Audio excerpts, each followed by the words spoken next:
ஏசப்பா இருக்கிற படகு கண்டிப்பாக மூழ்கி போகவே போகாது. அல்லேலூயா. இயேசு இருக்கிறார். அந்த படகுல இயேசு இருக்கிறதுனால அந்த படகு எவ்வளவு காற்றடிச்சாலும் எவ்வளவு தண்ணி வந்தாலும் ஒரு தேவனுடைய பிள்ளை தைரியமா இருக்க வேண்டியது என்னன்னா, இயேசு உள்ள இருக்கார்ல. அதான் ஆண்டவர் சொல்றாரு, அற்ப விசுவாசிகளே, நீங்க ஏன் சந்தேகப்படுறீங்க? எதுக்கு பயப்படுறீங்க? நானே உள்ள இருக்கிறேன். எப்படி இது மூழ்கும்? நான் நம்புகிறேன், இயேசு உங்களோடு இருக்கிற வரைக்கும் இந்த படகு கண்டிப்பாக மூழ்கி போகவே போகாது. அதை எப்படி கொண்டு போகணும், எப்படி கரை சேர்க்கணும் அப்படின்றத கர்த்தர் அறிந்து வைத்திருக்கிறார். நம்முடைய கண்களுக்கு, நம்முடைய சிந்தைக்கு ஒருவேளை உடஞ்சிரும்னு நம்ம ஃபீல் பண்ணலாம், நம்ம கரை ஏற முடியாதுன்னு ஃபீல் பண்ணலாம். ஆனால் ஆண்டவர் எப்படியாகிலும் தூக்கி எடுக்கிறதுக்கு வல்லவராக இருக்கிறார். எப்பவும் நம்முடைய சிந்தைகளுக்கும் ஆண்டவருடைய அற்புதத்திற்கும் ஏணி வச்சா கூட எட்டாது. நம்ம இருக்கிறத யோசிப்போம், நமக்கு முன்னாடி இருக்கிறத யோசிப்போம். நம்முடைய கண்ணுக்கு நிறைய நேரத்தில் எதுவுமே தெரியாது. ஆனால் அந்த இடத்துல ஆண்டவர் ரொம்ப சிம்பிளாக, ரொம்ப அழகாக அந்த அற்புதத்தை கர்த்தர் பண்ணிட்டு போயிட்டே இருப்பார். அதைத்தான் கர்த்தர் சொல்கிறார், காற்றையும் காண மாட்டாய், மழையையும் பார்க்க மாட்டாய், ஆனாலும் உன் பள்ளத்தாக்கு தண்ணீரால் எப்படி நடக்கும்னு கேள்வி கேட்காதீங்க, கண்டிப்பாக நடக்கும்னு விசுவாசிங்க. எத்தனை பேர் ஆமோதிக்கிறீர்கள்? எப்படி நடக்கும் அப்படின்னு கேட்டால் நம்ம நிறைய பேர் கைவிரிச்சு என்ன சொல்லுவோம்னா, ஒரே ஒரு வார்த்தை தான் சொல்லுவோம், எனக்கு தெரியல பிரதர், எப்படி பண்ண போறேன்னு தெரியல.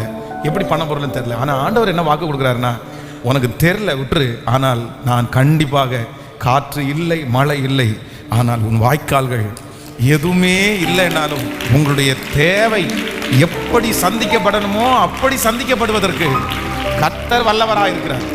அது கண்டிப்பாக வெற்றியாக நடக்கும். அதை நேர்த்தியாய் கர்த்தர் செய்து தருவார். அது ரொம்ப ஆசீர்வாதமாக கர்த்தர் உங்களுக்கு செய்வார். அது எப்படின்னு கேட்டால் அதுக்கு எந்த பதிலும் இல்லை. ஆனால் கர்த்தருடைய கரத்தினால் ஆகும், பலத்தினாலும் அல்ல, பராக்கிரமத்தினாலும் அல்ல, ஆண்டவருடைய கரத்தினால் எல்லாம் ஆகும். சொல்லுங்கள் பார்க்கலாம், சத்தத்தை உயர்த்தி, பலத்தினாலும் அல்ல, பராக்கிரமத்தினாலும் அல்ல, தேவனுடைய ஆவியினால் சொல்லுங்கள், எல்லாம் ஆகும். உங்களாலே எல்லாம் ஆகும். உம்மாலே செய்யக்கூடாத அதிசயமான காரியம் ஒன்றுமில்லை. எப்படி நடக்கும்னு கேட்குறாங்க ஆண்டவரே. சுத்தி இருக்கிற நிறைய பேர், எப்படி நீ செய்வ, எப்படி இதை பண்ண போற, எப்படி இது உனக்கு சரியாக போகுது, எப்படி இந்த கடனை கட்ட போற, எப்படின்ற அந்த வார்த்தையை மனிதர்கள் நிறைய பேர் கேட்டுக்கொண்டே இருக்கலாம். உங்க மனசுல, உங்க வாயில தெரியல, எப்படி செய்ய போறேன்னு தெரியலையே, எப்படி இதை சால்வ் பண்ண போறேன்னு தெரியலையே. ஆனால் கர்த்தர் வாக்கு கொடுக்கிறார், பலத்தினாலும் அல்ல, பராக்கிரமத்தினாலும் அல்ல, இது தேவனுடைய ஆவியினாலே ஆகும். இப்பொழுது அவர்களை பார்த்து நீங்கள் சொல்ல வேண்டிய ஒரே ஒரு வார்த்தை, இது கர்த்தரால் ஆகும். நம்முடைய கண்களுக்கெல்லாம் ஆச்சரியமாய் இருக்க போகிறது. கைகளை உயர்த்தி சத்தமாய் சொல்லுவோம், இது கர்த்தரால் ஆகும், இது கர்த்தரால் ஆகும், இது கர்த்தரால் ஆகும், இந்த காரியம் கர்த்தரால் ஆகும். ஆமென். மரியாள் அப்படிதான் கேட்கிறார்கள், இது எப்படி ஆகும்? அப்பதான் ஆண்டவர் சொல்கிறார், பரிசுத்த ஆவியானவர் உன்னிடத்திலே நிழலிடுவாங்க, அப்பொழுது இது நடக்கும். ஆமென். கர்ப்பம் உருவாகிறதுக்கு கண்டிப்பாக திருமணம் ஆகிக்க வேண்டும். கண்டிப்பாக ஒரு ஆண் மனுஷனுடைய வித்து அங்க இருக்கணும். ஆனா இது எப்படி நடக்க போகுது அப்படின்னு சொல்லும்போது, இது கர்த்தரால் ஆகும். அந்த கல்லறையிலே அந்த கல் மிகப்பெரிய கல், அதுக்கு சுத்தி பாத்தீங்கன்னா நல்ல சங்கிலிகளினாலே போடப்பட்டு கட்டி பூட்டெல்லாம் போட்டிருக்குது. அப்ப மரியாள் சொல்றாங்க, யார் நமக்காக இந்த கல்லை புரட்டி தள்ளுவார்? இவங்க ரெண்டு பேருமே சிஸ்டர்ஸ் தானே, அவங்க எவ்வளவு வெயிட்டை தள்ளிட முடியும்? அது வெயிட் தள்ளுறது கூட பெரிய விஷயம் இல்லை. அந்த கல்லை ஃபுல்லா சுத்தி அவங்க என்ன பண்ணிருக்காங்கன்னா சங்கிலி போட்டு கட்டி வச்சிருக்காங்க. இது எப்படி ஆகும் அப்படின்னு சொல்லிட்டு போறாங்க. ஆனா அவங்க போகும்போது அங்க அவர்களுக்காக அந்த கல் புரட்டப்பட்டே இருந்துச்சு. இவங்க அங்க ஒன்றும் பண்ண வேண்டிய அவசியமே இல்லை. நான் நம்புறேன், இந்த சத்தத்தை கேட்கிற ஆண்டவருடைய பிள்ளைகளை, உங்களுக்கு முன்பாக பூட்டப்பட்ட நிறைய கல்லறைகள், பூட்டப்பட்ட நிறைய சுவர்கள், நீங்கள் அந்த இடத்தை எப்படி திறக்க போறோம், எப்படி உள்ள இருக்கிறத நான் எடுக்க போறேன்றது மாதிரி நீங்க இங்கிருந்து வழியில போகும்போது அதை பார்க்கறதுக்கு முன்னாடி பயந்துட்டு போகலாம். ஆனால் நான் விசுவாசிக்கிறேன், இல்லவே இல்லை. நீங்க அந்த இடத்துல போகும்போது, நீங்க அந்த வருஷத்துக்குள்ள காலடி எடுத்து வைக்கும்போது, உங்க பிள்ளை அந்த நேரத்தில் வளரும் போது, அந்த ஏஜ் வரும்போது, உங்களுக்காக அந்த கல்லறை திறக்கப்பட்டு இருக்கும், உங்களுக்காக அந்த பாதை திறக்கப்பட்டு இருக்கும். நீங்கள் போகும்போது அந்த காரியம் உங்களுக்கு அந்த நேரத்தில், அந்த சமயத்தில் கர்த்தர் அந்த காரியத்தை உங்களுக்கு வாக்கிய பண்ணுகிறதற்கு கர்த்தர் வல்லவராய் இருக்கிறார். ஆமென். அவர் காற்றை காண மாட்டோம், மழையையும் பார்க்க மாட்டோம், ஆனாலும் நம்முடைய பள்ளத்தாக்கு தண்ணீரால். ஹல்லேலூயா. எத்தனை பேர் ஆமோதிக்கிறீங்க? ரொம்ப அழகான ஒரு பாடல். நற்கிரியை தொடங்கினவர் நிச்சயமாய் முடியேற்ற வல்லவராய். ஹல்லேலூயா. கைகளை மேல உயர்த்தி நன்றி ஆண்டவரே, நன்றி ஆண்டவரே. நற்கிரியை தொடங்கினவர் நிச்சயமாய் முடித்திடுவே. சொல்லுங்க அப்பா பார்த்து. நற்கிரியை தொடங்கினவர் நிச்சயமாய் முடித்திடுவே. திகிலூட்டும் காரியங்கள் செய்திடுவே. என் வழியாய் திகிலூட்டும் காரியங்கள் செய்திடுவே.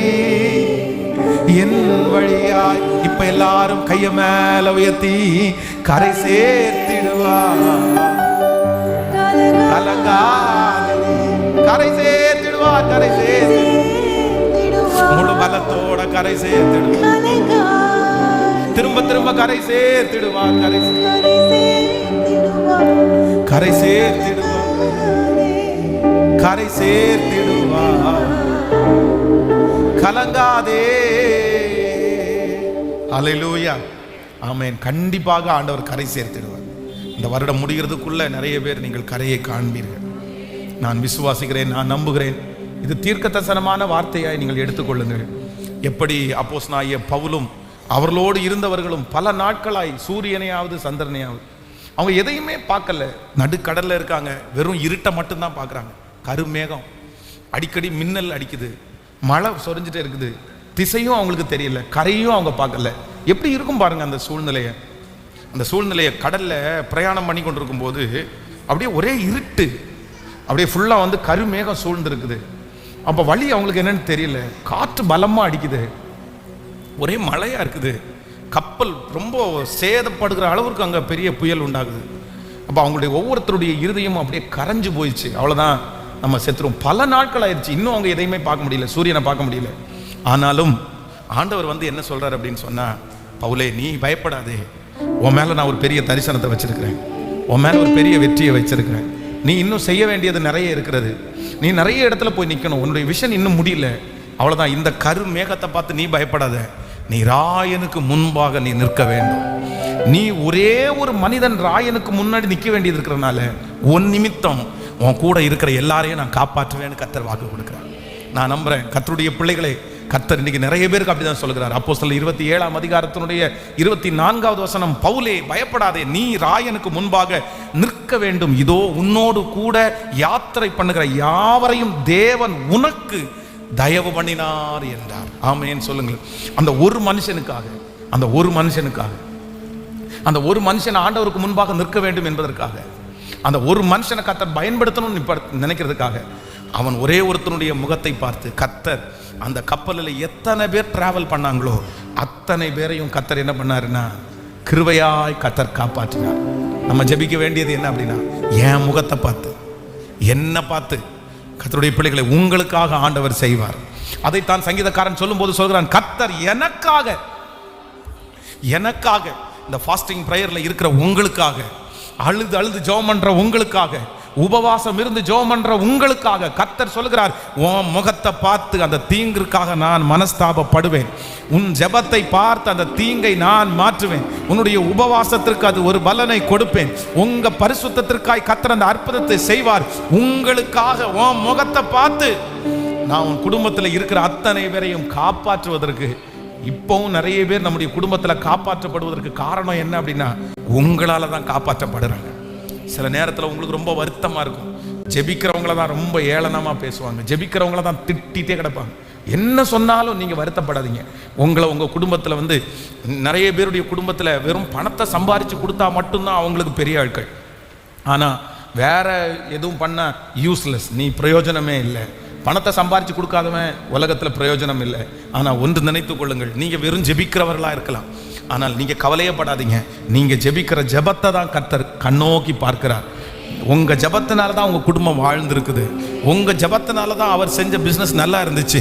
உங்க ஜபத்தினால தான் உங்க வீடு வாங்கப்பட்டுச்சு. உங்க ஜபத்தினால தான் அவர் சம்பாதிக்கிறாரு. அந்த மூளைக்கு எட்டலைன்றதுக்காக நீங்க சோர்ந்து போகாதீங்க. ஒரு நாள் கண்டிப்பாக நீங்க ஜெபம் பண்ண அந்த ஜபத்தினால தான் அந்த குடும்பம் நல்லா இருக்குன்னு அவங்க வாய் சாட்சி சொல்லுகிற நாள் வரும். இது நடக்கும், இது நடக்கும். உன் ஜபந்தான் பிள்ளை நல்லா இருக்குது, உன் ஜபந்தான் இந்த குடும்பம் கட்டப்பட்டுச்சு. நீ இல்லைன்னா நான் சம்பாரிச்சு என்ன பிரயோஜனம், நீ இல்லைன்னா ஒண்ணுமே இல்லைன்னு சொல்ற நாள் வரும். ஹல்லேலூயா. 1000 ரூபாய் வீட்டில் சம்பாரிச்சு கொடுக்குறவங்களை விட நான் நம்புறேன் 1 மணி நேரம் தன்னுடைய குடும்பத்திற்காக முழங்கால் படிட்டு ஜெபிக்கிற அந்த தாயினுடைய முழங்கால் விலையேற பெற்றது. அவங்களுக்கு மதிப்பு தெரியல, ஆனால் பரலோகத்திற்கு அது மதிப்பு கண்டிப்பாக. ஆமென். நான் விசுவாசிக்கிறேன் கர்த்தர் உங்கள் மூலமாய் உங்க குடும்பத்தை காப்பாற்றுவார். அப்படியே கையை உயர்த்தி என் மூலம், என் மூலம். பவுலே, பவுலே பயப்படாதே, பவுலே பயப்படாதே, பயப்படாதே. நீ ராயனுக்கு முன்பாக நீ நிற்க வேண்டியது இருக்கிறதுனால நீ மட்டும் கிடையாது, உன்னோடு கூட யாத்திரை பண்ணுகிற யாவரையும் கர்த்தர் உனக்கு தயவு பாராட்டினார். எல்லாரும் சத்தத்தை உயர்த்தி இந்த உபவாச ஜெபத்தில் ஜெபிக்கலாம். தகப்பனே, என் நிமித்தம் என் குடும்பம் கட்டப்படட்டும் சொல்லுங்க. அப்படி சொல்லணும். என் கணவனார் சொல்லணும், என் மனைவி சாட்சி சொல்லணும், என் பிள்ளைங்க எழும்பி சொல்லணும். இந்த குடும்பம் அழிஞ்சு போகாம இருக்கிறதுக்கு காரணம் எங்க அம்மா தான், எங்க அப்பா தான், எங்க சிஸ்டர் தான், எங்க பிரதர் தான் அப்படின்னு சொல்லுகிற அளவிற்கு எங்க குடும்பத்திற்கு என்னை சாட்சியாய் நிறுத்துகிற ஒரு நல்ல தேவனுடைய மகிமை. ஹல்லேலூயா, ஹல்லேலூயா, ஹல்லேலூயா. இனி தப்பி பிழைப்போம் என்கிற நம்பிக்கை முற்றிலும் அற்று போனாலும் ஆண்டவர் அவங்களை என்ன பண்ணினார் அப்படின்னு சொன்னா கரை சேர பண்ணினார். இந்த வருஷம் முடிகிறதுக்குள்ள நிறைய பேரை கர்த்தர் கரை சேர பண்ணுவார். உங்க கரத்தை பிடிச்சு அந்த செங்கடலை கர்த்தர் தாண்ட பண்ணுவார். அந்த அக்னியை கர்த்தர் தாண்ட பண்ணுவார். அந்த கடனை ஆண்டவர் தாண்ட பண்ணுவார். நீங்க நிறைய பேர் நடு கடல்ல தத்தளித்து கொண்டிருக்கிறதை கர்த்தர் அறிகிறார். கர்த்தர் உங்களுடைய கரங்களை பிடித்து நிச்சயமாய் கர்த்தர் வாக்கு கொடுக்கிறார், நான் தாண்ட பண்ணுவேன், நான் தாண்ட பண்ணுவேன். உன் கரத்தை பிடித்து கர்த்தர் நிறைய பேரை இந்த வருஷம் முடிகிறதுக்குள்ள அந்த செங்கடலை தாண்டுவதற்கு கர்த்தர் நடத்த போகிறார். நன்றி, நன்றி, நன்றி.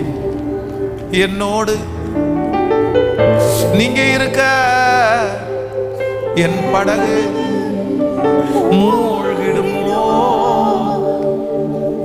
என்னோடு நீங்க இருக்க என் படகு மூழ்கிடுமோ, கரை சேர்த்திடுவா, கலங்காதே, கரை சேர்த்திடுவா, கலங்காதே.